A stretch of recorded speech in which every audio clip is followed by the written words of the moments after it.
फिलहाल बढ़ती महंगाई में सस्ते बाजार किसी नेमत से कम नहीं। सर्दी की शिद्दत में इजाफे के साथ ही वाना के शहरियों ने जुम्मा बाजार का रुख कर लिया। मर्द और खवातीन गर्म कपड़े, जूते, कंबल, बिस्तर और दीगर अशिया खरीदने में मसरूफ दिखाई देते हैं। मजीद अहवाल बता रहे हैं हमारे नुमाइंदे नासिर अली। जी बिल्कुल, बढ़ती हुई महंगाई ने आम आदमी की ज़िंदगी अजीरन बना दी है। सर्दी की शिद्दत के इजाफे के साथ ही वाना के शहरियों ने सस्ते जुम्मा बाजार का रुख कर लिया है। यहाँ पर लोगों का रश दिखाई देता है। मेरे साथ शहरी मौजूद हैं, उनसे बात कर लेते हैं। आप यहाँ पर जुम्मा में खरीदारी करने के लिए आए हैं, यहाँ पर आप क्या महसूस करना चाहते हैं? जी बिस्मिल्लाहिर्रहमानिर्रहीम। हमने जुम्मा बाजार का रुख इसलिए किया है कि बाज़ार में बहुत ज़्यादा महंगाई है। वहाँ पर जिस चीज़ को हाथ लगाते हैं वो 4,000 5,000 से कम नहीं मिल रही।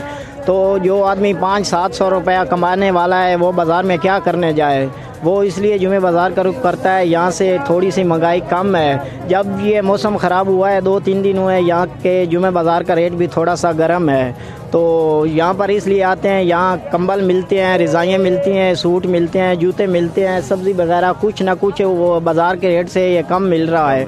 तो इसलिए हम यहाँ पर रुख करते हैं। जो आदमी है 500 रुपया 700 कमाने वाला, वो क्या कर सकता है बाज़ार में? वो इधर ही आना चाहता है जहाँ से रेट कम हो। तो इसलिए हम हुकूमत से अपील करते हैं कि वो मेहरबानी करके थोड़ा सा रेट महंगाई को कम करें। बाज़ार में वो इधर ही आना चाहता है जहाँ से रेट कम हो। तो इसलिए हम हुकूमत से अपील करते हैं कि वो मेहरबानी करके थोड़ा सा रेट महंगाई को कम करें। बिल्कुल, शहरी की बात आपने सुनी। उनका कहना है कि हम हुकूमत से मुतालबा करते हैं कि बढ़ती हुई महंगाई को कम करें ताकि आम आदमी की ज़िंदगी आसान हो। जी।